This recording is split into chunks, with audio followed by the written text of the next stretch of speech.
Salut les amis, j'espère que vous allez bien. Bienvenue sur cette nouvelle vidéo qui va être très importante pour vous. J'espère que tout le monde se porte bien. Alors, aujourd'hui, on va parler du DALF, TCF, les diplômes d'études en langue française. C'est obligatoire pour vous pour passer votre procédure Campus France. Sinon, vous ne pouvez pas procéder à autre chose. C'est obligatoire. Bah oui, dans certains pays, genre les pays non francophones, restez jusqu'à la fin de la vidéo, je vous citerai certains pays concernés et non concernés. Parce que ces derniers temps, je reçois beaucoup de messages, plusieurs messages. Est-ce que mon pays est concerné par le DALF et TSF? Est-ce que je dois passer ça pour faire mes démarches de Campus France? C'est très intéressant. Restez jusqu'à la fin de la vidéo. Et surtout, n'hésite pas à t'abonner. Abonne-toi et like la vidéo. Et beaucoup de gens aussi qui me regardent. Regardez, c'est énorme. Il y en a beaucoup qui me regardent mais ne sont pas abonnés sur la chaîne. Abonnez-vous, c'est très intéressant et c'est gratuit.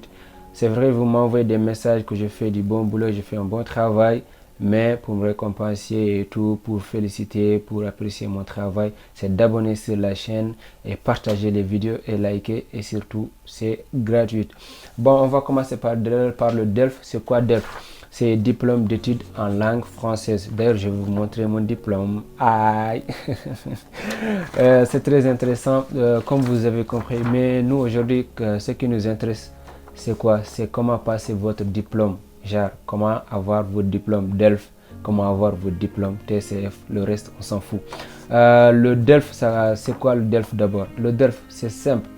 Il y a 4 choses. Il y a écrit et oral, il y a production, compréhension. Chacune des épreuves, c'est sur 25. Pour avoir votre diplôme DELF, il faut avoir minimum 50 sur 100.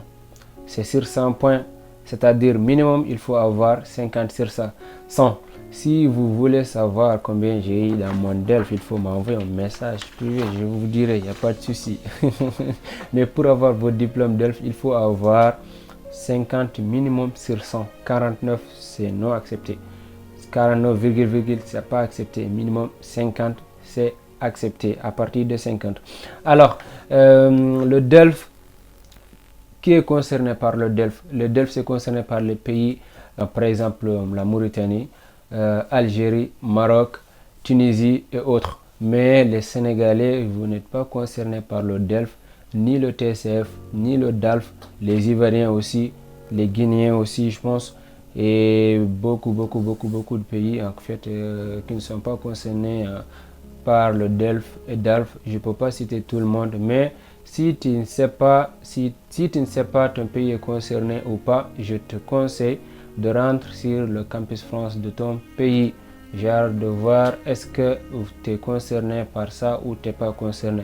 Si tu es concerné, tu te prépares pour passer le DELF et DALF le plus tôt possible. Genre, si tu n'as pas le DELF et que votre pays est concerné par le DELF ou TCF, tu ne peux pas faire tes procédures Campus France, ça serait impossible pour toi. C'est quoi le TCF? Le TCF, c'est un test de connaissance du français. C'est un test de niveau linguistique en français langue générale. C'est-à-dire, je dirais que c'est plus puissant que DELF.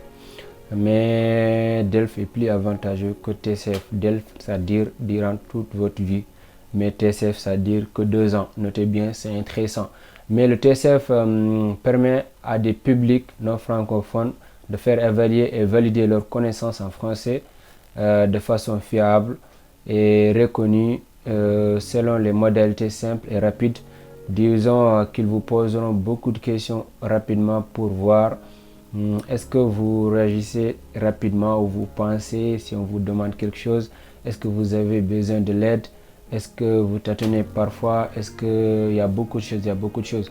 Mais en fait, c'est un diplôme, c'est un test objectif. Il y a deux choses. Épreuve obligatoire et épreuve facultative. Vous passerez les épreuves obligatoires, les facultatives si vous voulez. Mais il y a expression écrite comme dans le DELF et tout. Il y a maîtrise des structures de la langue, vous savez tout c'est quoi. Et il y a expression orale. Expression c'est oral, c'est l'audio. Genre le jour de l'examen, ils vont vous genre balancer en audio ou c'est pas possible une vidéo ou quelque chose genre vous entendez quand même un son, quelque chose. Ils vous donneront des épreuves à évaluer possible. Il y a des questions que vous devrez répondre, genre dans l'audio ou que vous devrez rédiger et tout. C'est intéressant, mais ça c'est à eux de décider si ça sera en audio ou une vidéo et tout. C'est intéressant. Vous écoutez, vous analysez, vous répondez les questions, c'est intéressant. Et les épreuves facultatives, c'est expression orale et expression écrite comme dans le DELF. Là, ça ne change pas du tout, c'est la même chose. Alors, j'espère que la vidéo vous a plu. N'oubliez pas de vous abonner et liker la vidéo. Et surtout, si vous pouvez partager avec vos amis, avec votre entourage, ça serait nickel. On se dit à la prochaine vidéo, la famille. Allez, ciao!